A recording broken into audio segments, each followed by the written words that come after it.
Olá, paz do Senhor a todos. Tudo bem com vocês? Espero que sim. Hoje eu vim aqui para compartilhar com vocês uma curiosidade bíblica que se encontra no primeiro verso do livro dos Gênesis. O primeiro versículo e a primeira palavra na língua hebraica. Então é uma curiosidade linguística. E qual é o intuito disso aqui? Você vai entender daqui a pouquinho. E para a gente começar, vamos tomar por base 3 textos. Primeiro, o capítulo 1, versículo 1 de Gênesis, que você já sabe de cor. O que diz? No princípio? Isso mesmo. Está escrito aqui. Ó. No princípio, criou Deus os céus e a terra. Guarde essa palavra. No princípio, esse texto.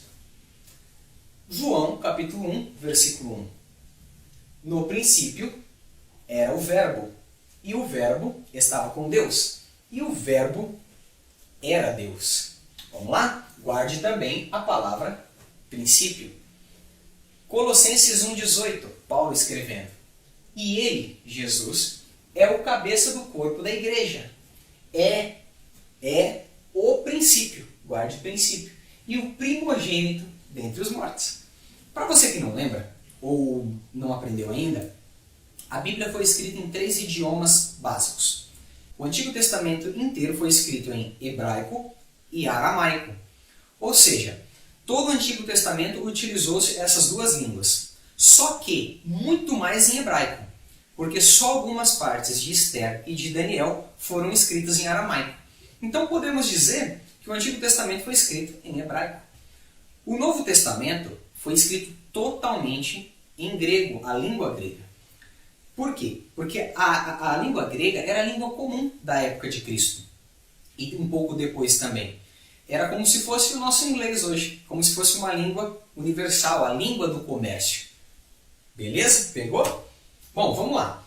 Então, como a curiosidade é linguística, vamos pegar essa palavra aqui, no princípio. É Antigo Testamento, então foi escrito em hebraico, isso mesmo. No princípio, se lê em hebraico assim, ó. São essas letrinhas aqui, ó. Bereshit. Bereshit. Repete aí você. Bereshit.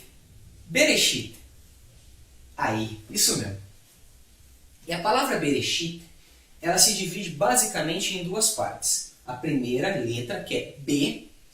O B significa algumas coisinhas em hebraico. Ela pode vir do hebraico, significando para nós em, no, na, pelo, pela, sobre, com e algumas coisinhas mais. Então, B, no, tá aqui, no.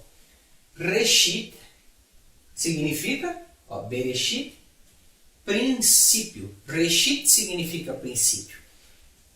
Então, vamos lá. Só que a palavra Reshit, tá número 1 aqui, ó, e 1 aqui, para você saber, tá bom? Que qual palavra é. A palavra Reshit, ela vem de uma raiz hebraica que tem um significado um pouco diferente. Que a raiz é Rosh. Repita assim, Rosh. Isso. Rosh significa cabeça, que não deixa de ser o primeiro, não é isso? Ou seja, a raiz se completa com a palavra. E olha só para você ver como que a raiz realmente é. Ó. O Reish, o Reish. O Aleph, o Shin. Ou seja, essa parte da palavra significa, da raiz original, Rosh, que significa cabeça. Tá pegando até aqui? Então vamos lá, vamos continuar que daqui a pouco você vai entender. Agora a gente vem para o Novo Testamento, que diz assim, ó, no princípio, ou seja, no princípio era o verbo, número 2. Número 2. Como nós estamos falando do Novo Testamento, estamos falando de grego, não é verdade? E isso aqui se lê assim, ó, arque. Vamos falar também? Fala você, arque. Isso, legal. Arque, no grego, significa em português princípio, começo. Alguém, pessoa ou coisa que inicia algum evento. Então, arque é a palavra grega equivalente ao reshit em hebraico. Tá bom? Olha só, o que eu quero começar a juntar aqui para você, se você ainda não começou a pegar. Eu quero revelar para você Cristo no primeiro versículo da Bíblia em alguns textos que nós citamos aqui. Isso mesmo, revelar Cristo no primeiro versículo da Bíblia e mais especificamente na primeira palavra, Bereshit. Se você não pegou, redobre a sua atenção agora. Olha só, Cristo, o nosso Senhor Jesus, ele é criador de todas as coisas, não é? Você concorda com isso? Sim ou não? Então vamos fazer o seguinte, vamos ler, para te dar mais certeza, o próprio capítulo 1 de Colossenses.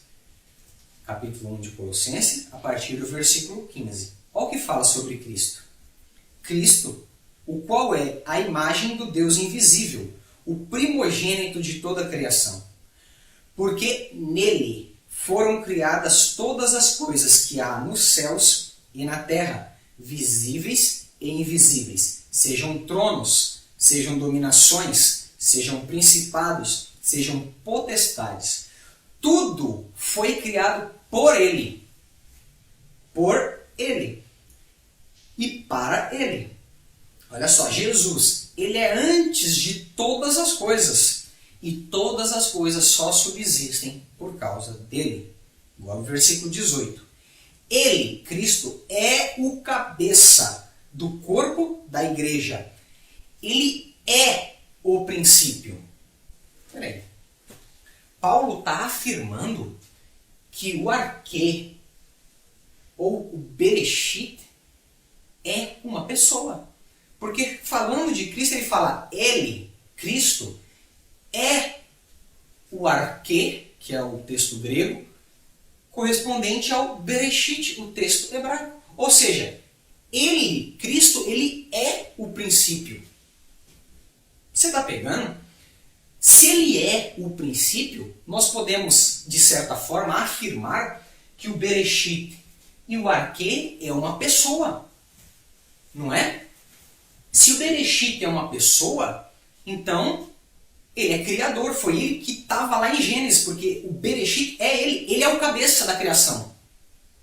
Tá pegando? Se ele é o Bereshit, que é o princípio, e a palavra princípio vem de Reshit, e a origem dela é Rosh, que é cabeça, Cristo é o cabeça de toda a criação.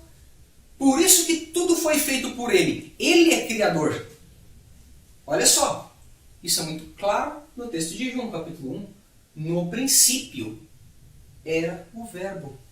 Ou seja, lá no começo, a pessoa de Cristo, o arquê, o Bereshit, se manifestou em forma de palavra, o Verbo criador. E o Verbo, a palavra criador, que é Jesus, estava com Deus. E Jesus, que é o Verbo, era Deus. Então Jesus é Deus claramente. Só que olha o que Paulo vem. Ele é o cabeça. Ele é o Rosh do corpo da igreja. Sim, porque ele está sobre o corpo da igreja. Ele é o cabeça. Ele é que coordena. Só que ele é. A palavra é vem do grego estin, que significa ser. Então, Jesus, ele é o princípio. Só que a palavra arquê é interessante no grego, igual eu li para vocês. Pode significar pessoa ou coisa que inicia. Não sei se você pegou. Ou seja, no princípio, a pessoa começou a fazer tudo isso. Que pessoa começou a fazer tudo isso?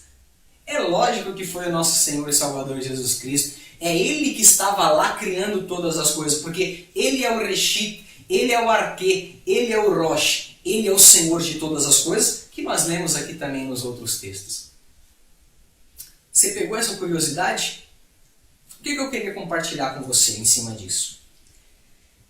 Se Ele é o começo, se Ele é o começo de todas as coisas, e tudo se inicia por intermédio dEle, para Ele todas as coisas, então, quando nós também formos começar algo nas nossas vidas, por que não deixar o Rosh, o cabeça, o Reshit, o princípio, começar por nós? Porque você viu que tudo que Ele criou é perfeito. O universo é perfeito. Porque Ele é o cabeça. Que tal você e eu deixarmos o cabeça nos guiar por intermédio do Espírito Santo? Por que não deixar a cabeça falar? E a cabeça não é você. Por mais que você seja milionário, muito rico, ou tenha dons sobrenaturais, saiba que acima de você está a cabeça. E a cabeça é Cristo. Então Ele é que deve nos coordenar. Eu sei que é difícil. E eu confesso por mim mesmo que nem sempre eu sigo esse conselho. Mas lendo esse texto me impactou. Eu gostaria de compartilhar ele com vocês. E olhando para isso aqui, eu consegui enxergar o princípio que é Cristo. Olha só, poderíamos ler esses textos então assim. Ó. Jesus criou com Deus os céus e a terra. Jesus criou. Jesus era o Verbo. E o Verbo estava com Deus e o Verbo era Deus. Ele, Jesus, é o cabeça do corpo da igreja. Ele é, Jesus é o primogênito dentre os mortos. É óbvio que o texto quer dizer isso. E Paulo, de maneira esplêndida, através do Espírito Santo, nos dá essa grande revelação. Cristo, irmão, ele está presente no primeiro versículo, no último versículo. Cristo é o centro de toda a Bíblia e tudo é para Ele, para o louvor dEle e para a glória dEle. Sim? E em Gênesis, quando ele cria um negócio interessante. O tempo, o espaço e a matéria. Ou seja, as leis que Einstein organizou e colocou tudo isso na teoria geral da relatividade, Cristo fez lá no começo. Tempo, espaço e matéria. Sim, por que o tempo? Porque quando Deus coloca o Sol e coloca a Terra para girar em torno dele, em torno do Sol, e a Terra para girar em torno dela mesma, Jesus, como Pai, está criando o tempo cronológico. Sim, podemos encontrar isso em Gênesis. Deixa eu ver aqui rapidinho. Gênesis capítulo 1. Olha o que diz o versículo 14. E disse Deus, haja o verbo, luminares na expansão dos céus, para haver separação entre noite e dia, ou seja, a Terra girando em torno de si mesma no movimento de rotação, para dar o dia. Porque você sabe, a Terra girando em torno dela mesma, quando ela dá uma volta completa, passou-se 24 horas. E olha só, e sejam eles para sinais e para tempos, ou seja, o tempo começou, e para tempo determinados, e para dias e para anos. Continuando, Jesus então cria o tempo igual nós acabamos de ler. Sim ou não? Claro que sim. E olha só, a Terra ela tem basicamente 3 movimentos. Vou falar de 2. Que movimentos são esses? Nós sabemos que o Sol ele está parado no centro do sistema solar. Ele não se mexe, o Sol. Parado em relação a nós. Então o Sol ele não se mexe. O que se mexe são os planetas em volta, inclusive a Terra. A Terra tem um movimento chamado movimento de rotação. Então que movimento é esse? É o movimento que ela gira em torno dela mesma. Então olha, o Sol parado e a Terra girando determina o dia e a noite. Então ela gira em torno dela mesma para determinar as 24 horas. 12 horas do dia e 12 horas da noite. Esse movimento é o movimento de rotação. E para você que não sabe, esse movimento de rotação nós estamos girando nesse momento em torno de nós mesmos a 1666 km por hora. Incrível, não é? E você não percebe. Mas foi Cristo que fez isso, falando que serviria para os tempos, as estações, não é? E para os anos. E olha só, a Terra faz outro movimento em torno do Sol. Ela gira em torno do Sol. Então ela vai girando em torno de si mesma, que é os dias, e vai girando e girando em torno do Sol. E esse giro que ela faz aqui, o Sol e a Terra, então ela gira assim para os dias e assim para os anos. Cada volta que ela dá completa em torno desse Sol, um ano se passa. Ou seja, aproximadamente a Terra leva 365 dias para dar uma volta inteira em volta do Sol. E sabe quantos quilômetros por hora ela dá essa volta em torno do Sol?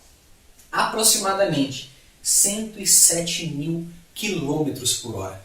Então nós estamos girando a 1.666 quilômetros por hora em torno de nós mesmos e 107 mil quilômetros por hora em torno do Sol. Maravilhoso, não é? E você e eu não sentimos isso.